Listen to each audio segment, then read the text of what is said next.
Mendoj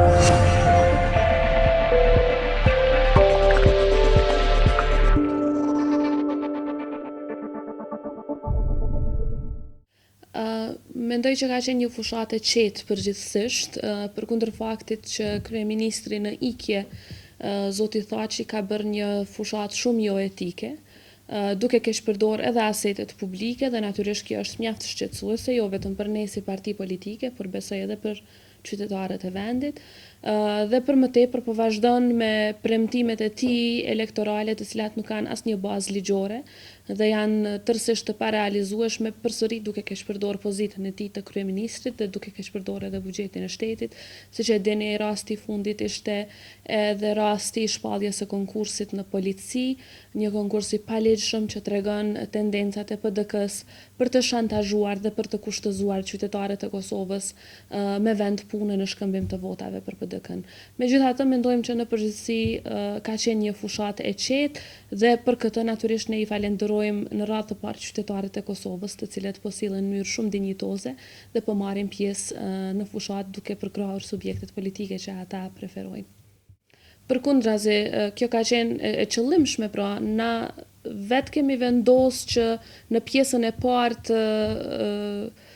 them kështu para fushatës, pra para se të hapet zyrtarisht fushata me 28 maj, të dalim me moto tjetër dhe pastaj nga 28 maj, kur edhe mund të dalim edhe me slogan të partisë në për billboard dhe në për reklama, atëherë të dalim me sloganin kryesor të kësaj fushate. Kthesa ka qenë thjesht një element i cili kemi shpresuar të bijë sy tek qytetarët e Kosovës për të përfaqësuar atë që vërtet mendojmë që e dojnë qytetarët, pra një kthes në mënyrën se si qeveriset Kosova, një kthes në zhvillimin ekonomik, në bujqësi, në krijimin e vendeve të punës, në shtetin ligjor dhe në veçanti në rrugën e Kosovës drejt integrimit evropian, sepse vërtet ende besojmë që Kosovës i duhet ajo kthes, kurse tani pra pasi filloi fushata zyrtare, ashtu edhe siç patëm planifikuar me ekipin ton të PR-it, kemi filluar me fushat tjetër, me moto tjetër në fakt, e cila është vetëm ne mundemi, që dëshmon që jo vetëm ne si LDK, por vetëm ne si LDK së bashku me qytetarët e Kosovës mund të japim fund kësaj keqçeverisje dhe vetëm ne mund ta sjellim Kosovën në rrugën e drejtë të prosperimit, në rrugën e drejtë të krijimit të vendeve të punës, e në veçanti në një rrugë e cila nuk i ka dyert e mbyllura në Evropë siç i ka qeverisja e tanishme. Ne kemi bërë disa sondazhe nga dhjetori i vitit të kaluar, kur edhe përfunduar zgjedhjet lokale, deri tash sfundi. Vazhdimisht nga ajo kohë deri tani ne kemi qenë partia e parë në sondazhet tona të brendshme, me një përqindje dallimi e cila ka qenë njëherë rreth 10%, njëherë një përqindje tjetër, mirë po aty dikun kemi qenë dallim në mes të LDK-s si parti e parë dhe PDK-s si parti e dytë, dhe ne besojmë që kjo e ka tregu pak a shumë edhe disponimin që elektorati e ka, që qytetarët e kanë në raport me partitë politike që tashmë po garojnë. Tani që patëm mundësi që ta shpalosim programin ton, na kanë mbetur edhe 5 ditë, besoj që besimi i qytetarëve në LDK-n dhe në programin e saj vetëm sa është rritur, kështu që besoj edhe përqindja e dallimit në mes të LDK-s si parti e parë dhe PDK-s që po supozojmë do të mbetet e dyta, edhe pse edhe atë vend ndoshta e ka tani në pikpyetje, do të jetë pra dallim edhe shumë i thellë. Po është e mundshme, edhe vetëm ne mundemi ta mundim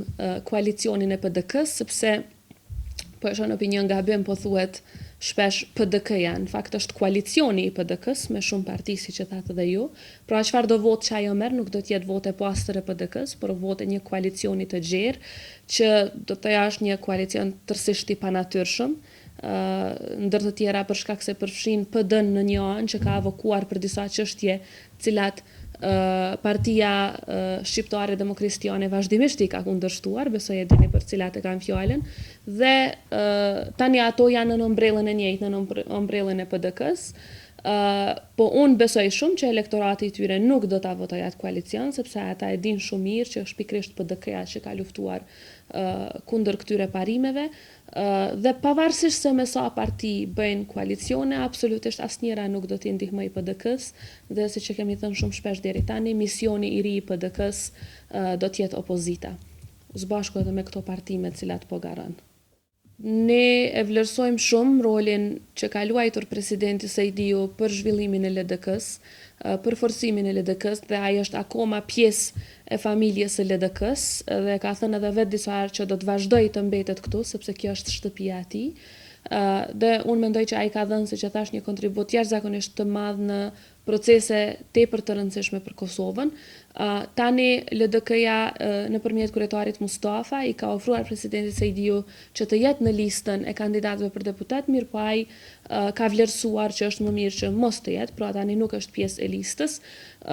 Dhe tani se sa është aktiv në terren është çështje që ai përfundimisht e vendos. Natyrisht që është më së i mirë së ardhur në të gjitha aktivitetet e LDK-s,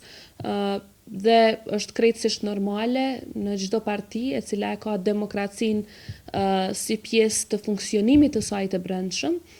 jo vetëm në emër, jo vetëm në letër, por edhe në funksionimin e saj në praktik, është krejtësisht normale që të ketë mendime të ndryshme. Prandaj unë nuk besoj që elektorati i LDK-s e sheh këtë si diçka jo normale dhe nuk besoj që mund të na dëmtoj, përkundrazi mendoj që shihet si vlerë e demokracisë së brendshme. Ju e dini që edhe brenda grupit parlamentar shumë shpesh disa prej nesh kemi pas qëndrime më ndryshe se sa të tjerët, mirë po kjo është pranuar mjaft mirë dhe një gjë e tillë për momentin mund të ndodhë vetëm në LDK, pra që mendimet të ndryshe të pranohen si të tilla dhe të respektohen. Të dyja partitë kanë vlerësuar se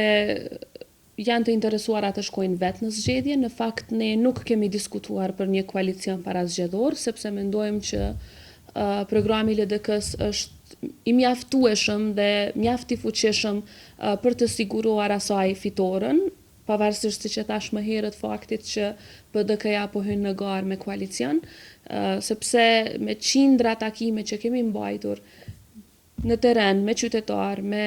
strukturat e LDK-s gjatë muajve të fundit kanë dëshmuar se vërtet ka një rikthim të madh, ka një zgjuarje nga gjumi, do të thoya, të një pjese të elektoratit të fjetur dhe ata po e shohin LDK-n si shpëtimin e vetëm, si partinë e vetme e cila mund ta rrëzoj këtë pushtet i cili e ka shkatruar Kosovën në të gjitha fushat. Kështu që nuk e kemi pa të arsyeshme që të hyjmë koalicion parazgjedhor, mirë po, siç e thatë edhe ju, meqense se programet tona janë të përafërta, sidomos pjesa ekonomike e këtyre programeve, e shohim si potencialisht si partner qeverisës, mirë po asgjë nuk ka përfundimtare, natyrisht kjo do të mbaret nga negociatat, por do të mbaret edhe nga numrat që do t'i fitojmë në qeverinë e ardhshme.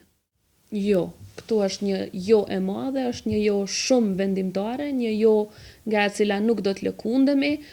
dhe kjo ka qenë jo vetëm vendim i strukturave të LDK-s, mirë po kërkesë në secilin nga këto qindra takime që i kemi pasur në terren,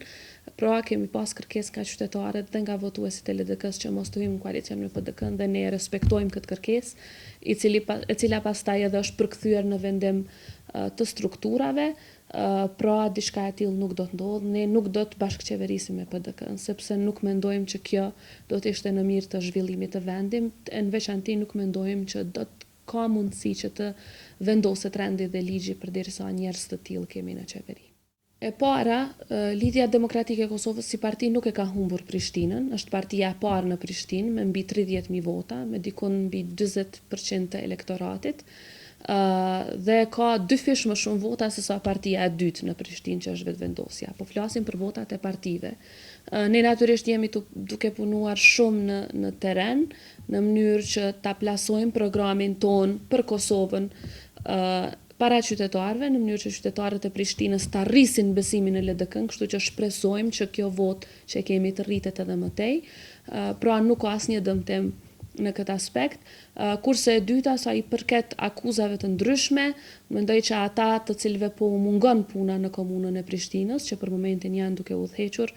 shkaku i mungesës së punës dhe shkaku i mungesës së aftësive të tyre për ta udhëhequr komunën, sepse zakonisht janë mësuar vetëm të sulmojnë institucionet, jo të udhëheqin ato, tani tërkohën e kalojnë me akuzat të ndryshme, por ata duhet ta kuptojnë që në Prishtinë tani nuk janë në opozit, pra nuk mjafton vetëm të flasësh kundër të tjerëve, duhet punë konkrete, dhe mungesa e kësaj pune konkrete faktikisht po e shihni se në çfarë kaosi e ka sjellë kryeqytetin. Kjo është gjëja më e parëndësishme do të thoja në këto zhvillime sepse me rëndësi është fitoj LDK-ja.